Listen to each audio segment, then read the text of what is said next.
Hey, it's Bran. I'm a bit over a year into my 3D sculpting journey, and over that year, I've sculpted a few girl characters. Well, almost all of my sculpts were mainly girl characters, but what can I say? I love sculpting girls. Girls are cute. But you guys want dudes. Manly muscle dudes. So I'm gonna attempt to sculpt the manliest, muscliest, coolest dude I can think of. The balls are inert. And joke's on you, even though I'm not working on a girl today, I still get to sculpt some boobies. Oh, nice tits. You can run if you want to, but if you are brave, stay tuned.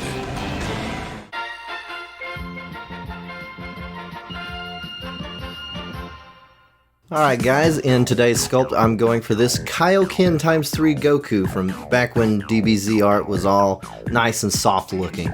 There's a lot of good round inflated shapes that should be fun to sculpt, and a cool looking reddish color scheme to shoot for. We're also going to sculpt the plateau that he's standing on and try to figure out how to make his flaming red aura. Sound fun? Let's sculpt it!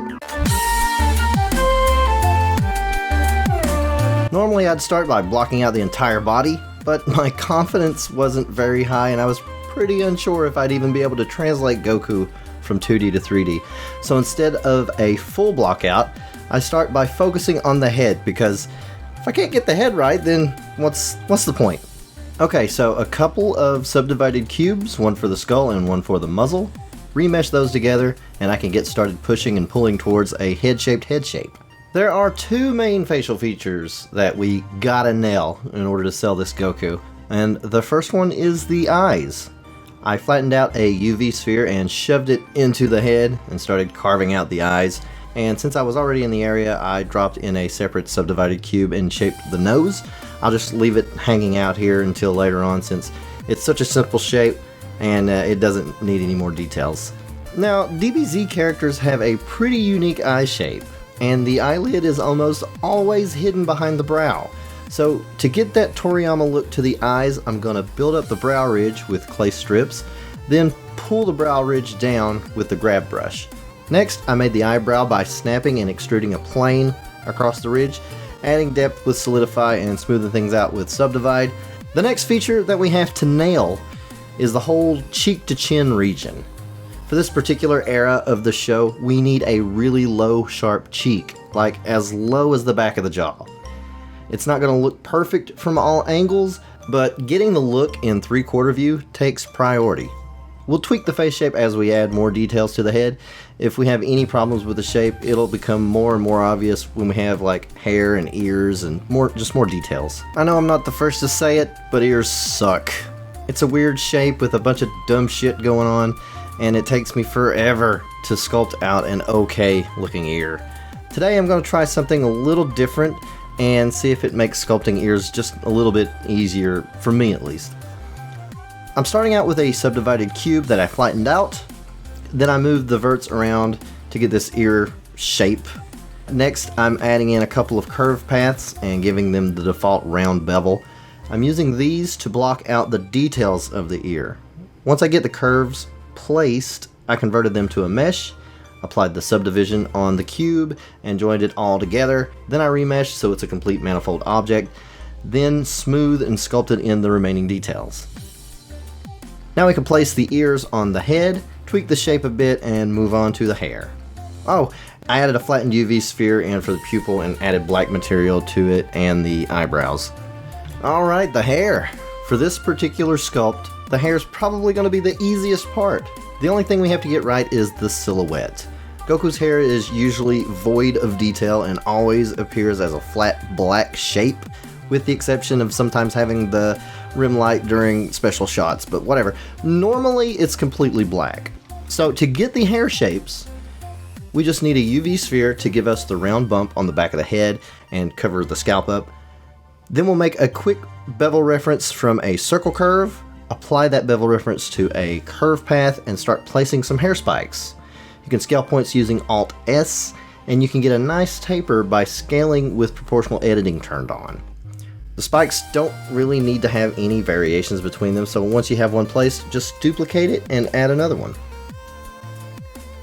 I made a second bevel reference that was a bit thinner to use for Goku's bangs. Started in the center and worked my way around to the ear, then mirrored it to the other side. And lastly, I added the last few curves to the right side for the big chunks of hair. That finishes off the head for now. I'm not sculpting in a mouth at all. Later on in the sculpt, we'll cut the mouth out with a boolean instead. But yeah, that's the head.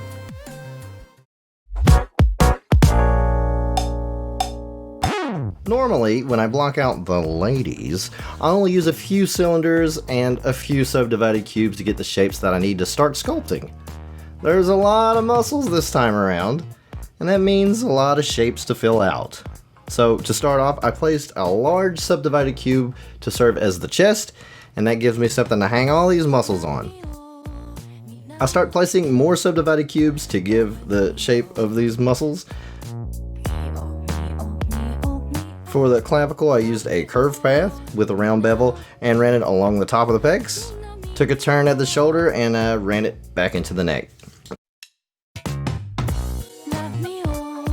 Now, for these muscles, the shapes and the placement, I'm just using the original art for reference, and I'm pretty much just winging it for the parts that I can't see.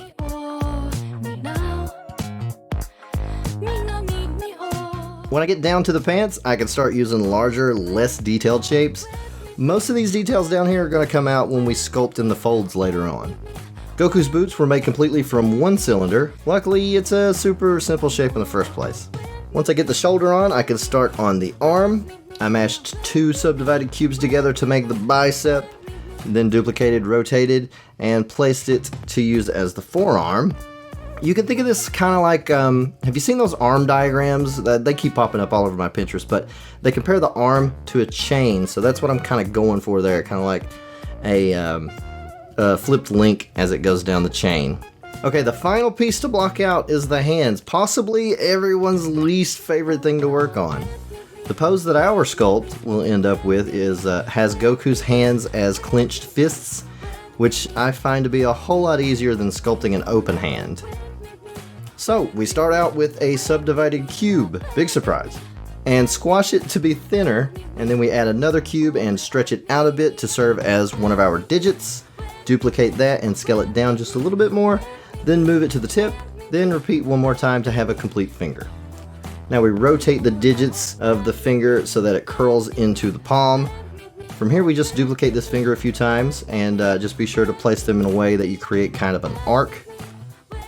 Duplicate a finger and rotate it around to the side of the hand to make a thumb, and we'll finish this off by placing a couple more subdivided cubes to give us more mass in the palm. Next, I applied all the modifiers and did some minor tweaking to some of the individual shapes to get them ready for sculpting.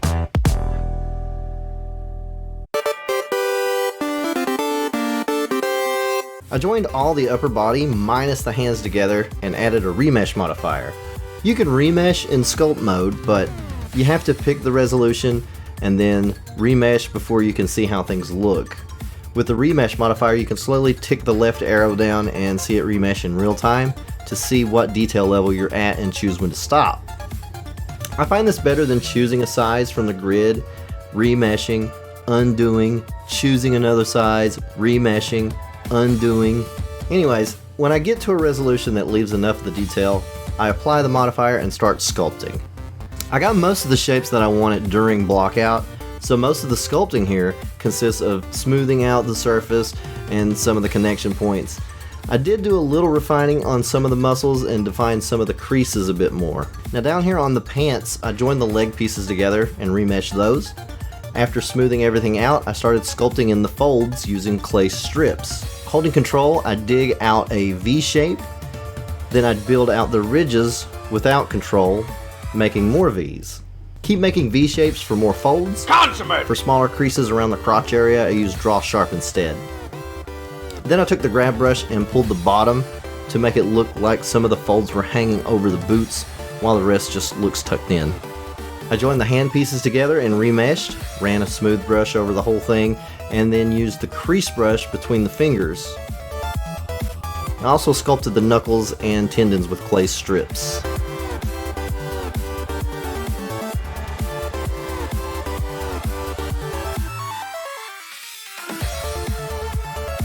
Lastly, I joined the ears and the nose to the head, smoothed out the connections, and did a small amount of touch-ups. Before moving on, I modeled the wristbands and the belts with cylinders. The belt knot was a torus, and the belt ends were planes with solidify on them. I also did a bit of detailing on the boots by extracting existing geometry. And that's pretty much the sculpting section. For a sculpting video, there was very little sculpting involved.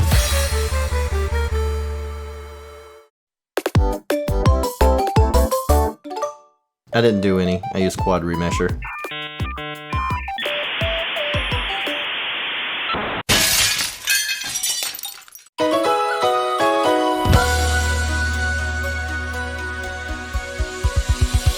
To pose our old buddy Goku here, I'm using the basic version of the Rigify human meta rig. The only difference between this one and the normal one is that the basic version doesn't have face or finger controls, which works out great since the face and the hands are already in pose. After lining up these bones, I generated the rig and parented all the pieces to it with automatic weights minus the head. The head was attached by selecting all of the head parts and then selecting the rig last, tabbing into pose mode, selecting just the head controller, Control P, and selecting parent directly to the bone. And now we can test out the rig!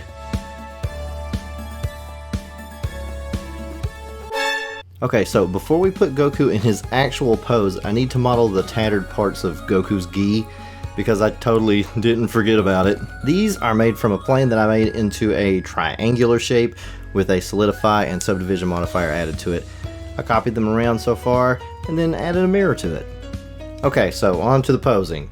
Our Goku is not quite as buff as our reference, so to get us a little bit closer, I scaled some of the rig handles to inflate those areas a bit. Then I slowly got him into pose by trying to match him up with the reference. I really don't have any tips for posing besides eyeballing the ref and checking all your angles so that the pose makes sense. Now that I got Goku right where I want him, I jump back into sculpt mode to do a final sculpt pass. It's important to save a separate file before doing a multi-res sculpt on a posed rig. Once you start sculpting, if you decide to return to your rest pose, or really if you move any of the handles, you're gonna have some parts of your mesh trash out on you. I'll show you later. So anyways, I'm focusing on fixing some of the deformations made by the rig when we posed it. I'm also inflating his upper body to try and get him as big as the ref. Now I'm working on the legs, I'm trying to give him more of a butt, and overall just tweaking the shape of everything. I wanted to adjust this pose a little bit and move his left leg back and make him stand just a little bit taller. Here you can see what I was talking about earlier.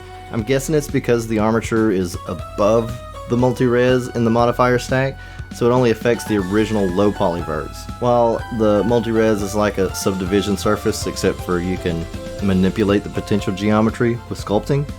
So I'm thinking if you move the armature after sculpting in pose, some of the math that says where the potential verts are placed get lost in the multi-res because it was calculated in that certain pose. This is probably why it's okay to sculpt in res position, since the armature and the multi-res has the same starting position for all the verts. Nerd! But anyways, how do I fix this? I usually just go try to find the tip of the mesh that's shot out and chase it back in with a smooth brush. So I'm finally ready to make Goku's mouth. I mentioned earlier that I was going to make the mouth with a boolean, and in order to do that we need a cutter. I took a single vert and extruded it around to make the shape that I wanted for the mouth. Then I filled it in to make a big end gun and extruded it to give it some depth. I placed it where I wanted the mouth, added a boolean modifier to the head, and chose the cutter I just made as the difference object. Then I added in a cylinder for the teeth. Oh, and to get rid of the shading artifacts around your mouth, I right-clicked and chose Shade Auto Smooth.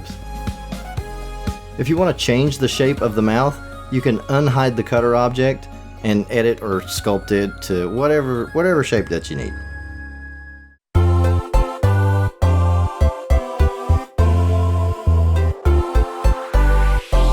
I haven't decided on how I want to shade this Goku just yet. Right now I'm just putting in flat colors on all of the different objects. I'm doing this by running a diffuse BSDF into the output and color picking from the reference image. I experimented around with a couple of looks. I tried an AO into color ramp into diffuse, then I tried diffused into shader to RGB into color ramp with the handles set to constant. That's how you do that basic tune cell shader. I also toyed around with just painting the shades and highlights to try to mimic the exact shading of the reference. In the end, I decided to go with the tune shader, but with the handle set to linear so there's a softer fall off. That mixed with some well-placed lights gave me the look that I'm pretty happy with. I wanted to add in a bunch of sketch lines and draw in all the bruises, so I hooked a new image into a mix node, smart UV projected, and jumped into texture paint mode. With a hard round brush, I started drawing all of the detail lines. Besides mimicking all of the dirt, bruise, and blood hatches that's on our reference, I'm also outlining the creases in the muscles. I really enjoyed doing this part. It's totally relaxing, just following along with these creases. It feels like it gave it more of a hand-drawn feel too, so I'm really happy about the look.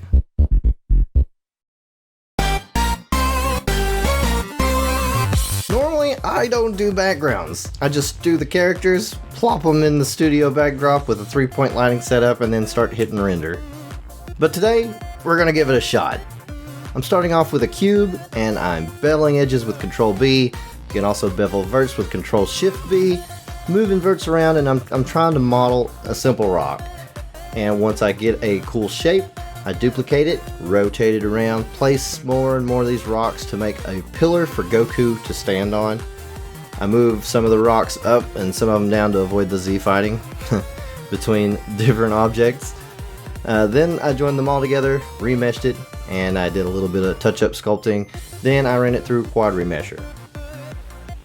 I used the same kind of material setup as I did with Goku, with the addition of a noise texture that was scaled and ran into a bump node and then used as a normal.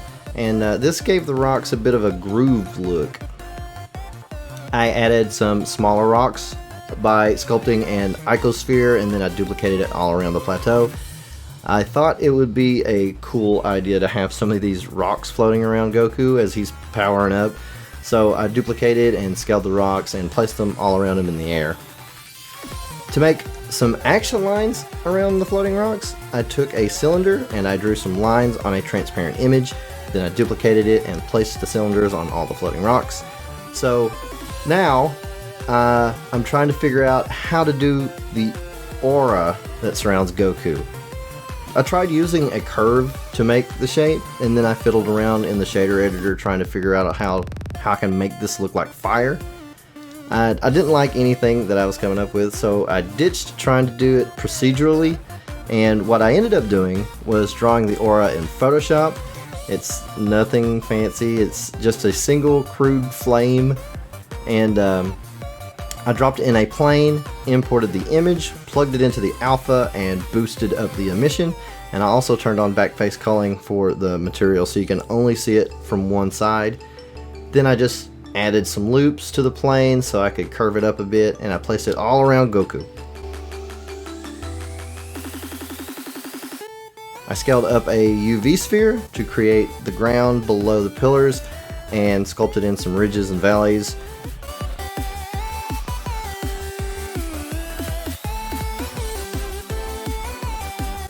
For some reason I wanted to remesh it here, but Blender didn't like that.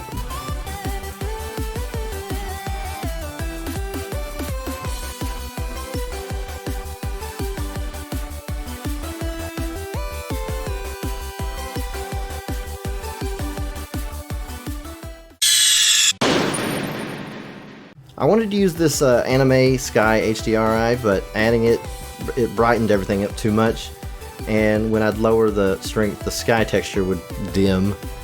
And I'm sure there's something simple I could have done in the world shader editor, but what I ended up doing was scaling a UV sphere to surround everything, and then I added the HDRI as the material for the sphere, and then I flipped the normal so you can only see it from the inside, and turning on backface culling for that reason, for the material. Okay, let's check it out.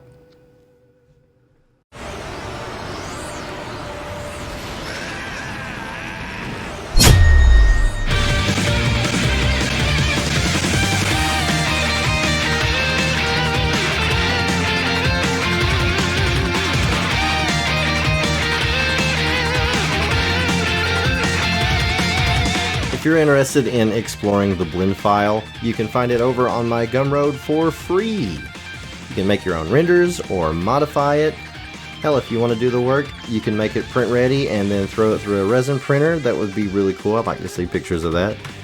You have my permission to do whatever you want with this, however you'd like. Last thing before I go, I've opened up a Discord server for this YouTube channel. Its main purpose is going to be for offering support for the tutorials that I've put out and am going to put out, because it's a little tough trying to troubleshoot some of the problems some people are having without being able to share screenshots. But if you'd like to come in and just hang out, that'd be cool too. Alright guys, that's all I got. Thanks for watching the Sculpt, guys. Alright, bye.